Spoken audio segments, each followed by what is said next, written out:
जितनी जैसी आपकी सोच समझ है बच्चों को एक बार प्रार्थना करें और वो कहें कि नहीं पिताजी ऐसा करेंगे, अच्छा बेटा ले देख लो ऐसा कर लो, फिर अपनी माला लेकर मुंह फेर ले, बात तय नहीं करे दोबारा। क्योंकि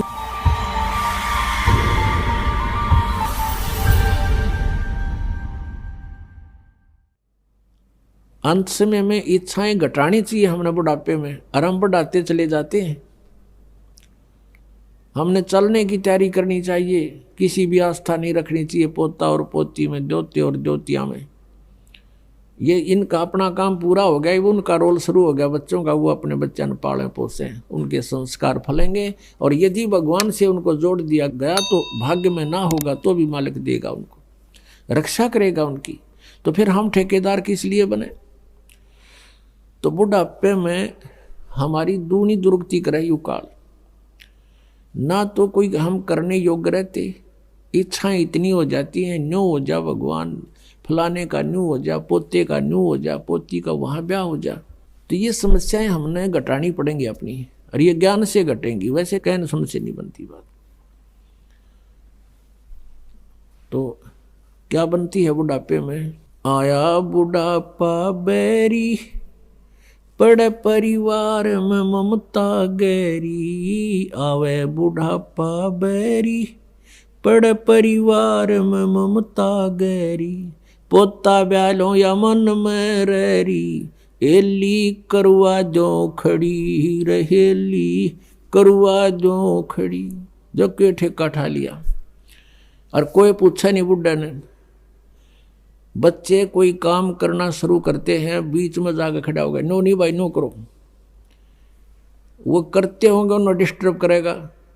अब जो वृद्ध आदमी आज 70-80 साल का हो गया, उस समय जब वो युवा था, जो भी क्रियाएं करता था, उसमें वर्तमान के हर टेक्निक में अंतर हो लिया, तो उस वाली सलाह काम ना दे।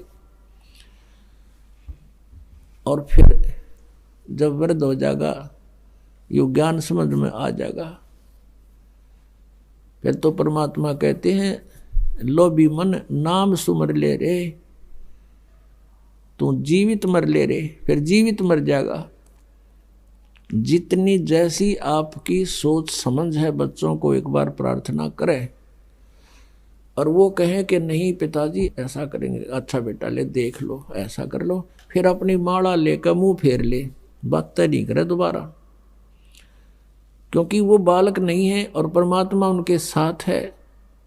जहाँ जो भगवान साथ देगा माँ बाप नहीं दे सकते। माँ बाप अपने बच्चों को खाना खिला के, अच्छी तरह नवा धोआ के, कपड़े सुथरे बढ़िया पहना के स्कूल भेज देते हैं, और रास्ते में दुर्घटना हो जाती है तो वहाँ माँ बाप का रोल नहीं है, वहाँ किसका रोल है? भगवान का। जब वहाँ रोल भगवान का है इसी टिपिकल स्टेज पे, तो वहाँ क्या भगवान आंख मीच के बैठेगा आपके बच्चों के साथ?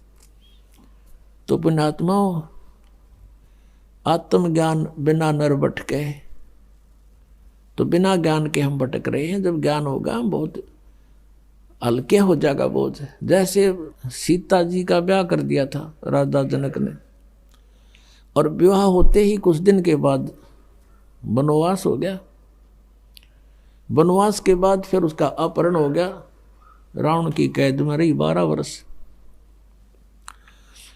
अब क्या राजा जनक इतना समर्थ नहीं था कि अपने दामाद और पुत्री को वहां अपने वन में बैठा लेता, जंगल में, अपने उसमें राज्य में, और वनवास का वनवास, और वहाँ सारी सुविधा देता उसको, वहाँ भिजवा देता सारा सामान खान पीने का।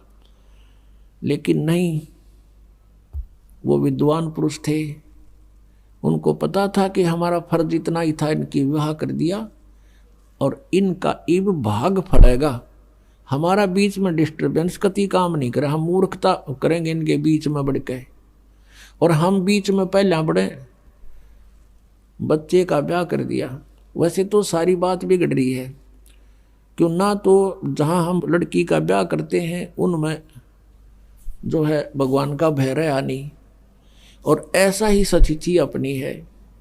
लड़की का विवाह करते हैं, लड़की जाते ही तीसरे दिन फोन कर दिया कि मेरी सासू ने आज मेरे तय दूध ना दिया।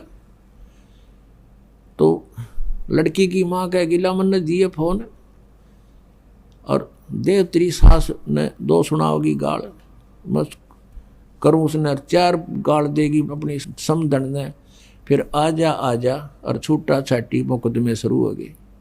बता कोई बात है? छोटी छोटी बातों पर हमने पतंगड़ बना के इतना कहर मचा लिया घरों में। बच्चे को समझाओ बेटा, अब घर ये नहीं रहा तेरा, तेरा घर वो हो गया है, और अपने प्यार से रह, अपने माता पिता की तरह व्यवहार कर, अपने घर में जगह बना, प्यार से रहे। तो हम पहले बच्चे नौका के में होता मैंने बताइए, तने कोई कुछ कह देता है तो बालक तो फिर बालक का हुआ, थोड़ा सा कंधे जुब्बा फोन कर दे, होगी अशांति शुरू। बिना ज्ञान के हमने ये सारे काम बिगाड़ लिए, अच्छी शिक्षाएं खत्म होगी। कारण क्या रहा कि पहले बच्चे बुजुर्ग बैठा करते, बच्चों को विशेषकर आसपास बैठे होते, जब अच्छी शिक्षा देने की चेष्टा किया करते थे। अब सभी इतने बिजी हो गए माया जोड़ने में। एक भक्त कह रहा था, ने बोला 10 दिन हो गए मेरे बच्चा ने नहीं पता हमारा पापा किस टाइम आओ हर किस टाइम जाओ है। डेली पैसेंजर, पिताजी आओ इतने बालक सो ले, और उन तो उठने से पहले, जागने से पहले वो वापस तैयार होकर जा ले। अब बच्चों ने शिक्षा किस टाइम दे सकते हैं हम? तो बच्चों ने जैसे भी जहाँ से समाज से और अच्छी बुरी संगत से जो ग्रहण किया उस तरह हम चल पड़े। तो हमें अब सत्संग में आना अनिवार्य हो गया। घर पे भी सत्संग लावे, बच्चा न बिठावे, और बच्चे का जो बचपन में घर कर जाएगी वस्तु आजीवन साथ रहती है, उसको भूल नहीं पड़ती। अच्छी या बुरी कोई सी वस्तु ग्रहण कर ले बालक, आजीवन उस पर आरूढ़ हो जाते हैं। तो हमने बचपन से ही शिक्षाएं गलत दे दी, और जिस कारण से हमने समस्याएं घनी बढ़ा ली, तो सत्संग से घटेंगी। तो कहने का भाव ये है कि हम परमात्मा के चरणों में आने से हमारी सारी समस्याओं का समाधान होगा, परमात्मा पर विश्वास बढ़ेगा। अब प्रसंग चल रहा है कि हम जैसे कोई आपदा आप पर आई और नाम ले नहीं रखा, तो वो आपदा आपकी देह तोड़ जाएगी, उसमें बचाव नहीं होगा। बचाव करने के लिए हमने कुछ करना पड़ता है, और वो परमात्मा जिसकी शरण में आप कभी रहे हो और पार हुए नहीं, और फिर आप दोबारा भटक रहे हो, तो फिर उस मालिक को पता होता है। कहता है जो जन मेरी शरण है ताका हूँ मैं दास, और गैल गैल लाग्या फिरूं जब लग धरती आकाश। अब जैसे हम कबीर परमात्मा की शरण में नहीं थे, हम अपनी तरफ से तो नहीं थे शरण में, लेकिन हम पहले से इनके संबंधी थे। कई बार ऐसी जबरदस्त दुर्घटनाओं से बाल बाल हमें बचाया है। एक बार नहीं, कई बार ऐसी घटनाएं कई प्रकार की। तो हम ये सोचा करते ये ब्रह्मा विष्णु जी और शिव जी ये श्याम जी ने रक्षा कर दी। कहते नहीं, हम इनकी भक्ति करते थे इसलिए इन्होंने हमारी रक्षा की नहीं। जैसे एक टटीरी पक्षी था, महाभारत के अंदर एक प्रकरण आता है, महाभारत ग्रंथ में लिखा है कि महाभारत का युद्ध होने को जा रहा था, आमने सामने सेनाएं खड़ी थी। उस कुरुक्षेत्र के मैदान में कुछ दिन पहले युद्ध में सेनाएं इकट्ठी होने से पहले एक टटीरी नामक पक्षी ने, उस मादा पक्षी ने अंडे उत्पन्न कर दिए उस कुरुक्षेत्र के मैदान में। और जब देखा चारों तरफ से सेना इकट्ठी होगी, तब उसने जान लिया कि तेरे बच्चे मरेंगे, तेरे अंडों का नाश होगा। उसने भगवान से प्रार्थना की। अब टटीरी ना तो राम की पूजा करे थी, ना वह श्री कृष्ण की, ना गॉड की, ना अल्लाह की। अब उसका कोई इष्ट देव नहीं था, लेकिन आत्मा की पुकार करी उसने। आत्मा का साथी कौन है? एक परम अक्षर ब्रह्म है, क्योंकि हम उससे उत्पन्न हैं, और वो मदद उसी की करता है जिसके पिछले जन्म का कोई संस्कार होता है। ना तो टटीरी छोड़, यहाँ आदमी डडा डडा के मर जाते हैं, उनकी नहीं सुनता वो। और वो उन्हीं की पूजा जो पहले हम सोचा करते ये मदद करें, फिर ना करी उन्हें, जब दे ही तोड़ दी काल ने। तो कहने का भाव ये है कि टटीरी के अंडों की रक्षा परमात्मा ने की, कारण कुछ भी बनाया।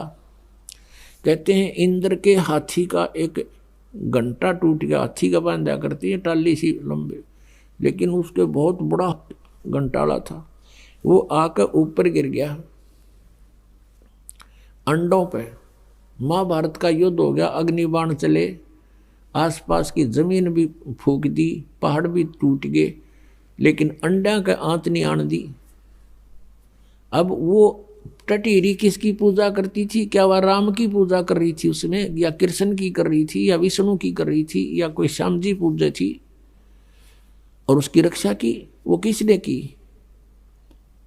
उस पूर्व संस्कार से। जैसे गीता जी अध्याय नंबर 15 के श्लोक नंबर 16 और 17 में 3 भगवान बताए, एक सरपुरुष, एक अक्षर पुरुष। सरपुरुष और अक्षर पुरुष ये कोई भी आपके प्रारब्ध में परिवर्तन नहीं कर सकते, ये स्वयं भी नाशवान है, इनके अंतर्गत जितने प्राणी हैं वो भी नाशवान है। 17वें श्लोक में कहा कि उत्तम पुरुष है तू अन्य परमात्मा इति उदाहरत है, ये लोग तरम आविश्य विवर्ती अवैश्वर है। वो वास्तव में पुरुषोत्तम, उत्तम पुरुष, पुरुषोत्तम श्रेष्ठ भगवान तो कोई और है जिसे परमात्मा कहते हैं, और वही तीनों लोकों में प्रवेश करके सबका धारण पोषण करता है।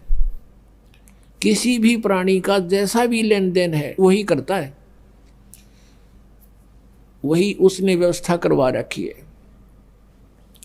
और विशेष परिस्थितियों में वो अपनी प्यारी आत्मा के लिए स्वयं भी कहता, सो छल सीधर मैं करूं अपने जन के काज। अपने आत्मा ये इतने दयालु हैं हमारे साथ, फिर भी भटकते रहते हैं, हम तो यहीं रह जाते हैं मूर्खता से। और जो हम यहाँ रह गए तो हमारे लिए देख अब फिर भटक रहे हैं परमात्मा।